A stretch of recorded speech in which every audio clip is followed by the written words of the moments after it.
And a Central Georgia education leader has their sights set on a much bigger job. Georgia State School Superintendent oversees K-12 public education for all 159 counties. Hancock County Superintendent Anthony is a candidate for state superintendent.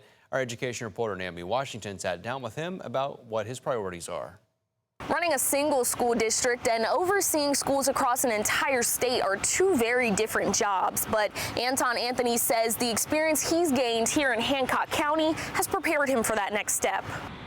Leading up to his past 2 years as superintendent, Anthony climbed the education ladder, going from teacher to principal to a central office role. But I realized throughout this journey that we're still failing our kids system-wide. Anthony says one of his biggest priorities would be changing curriculum to expose students to career options earlier. He says many students graduate without a clear idea of what they want to do next, something he says he experienced himself. We have to start exposing students in as early as middle school, where you expose them all of the 95 different pathways.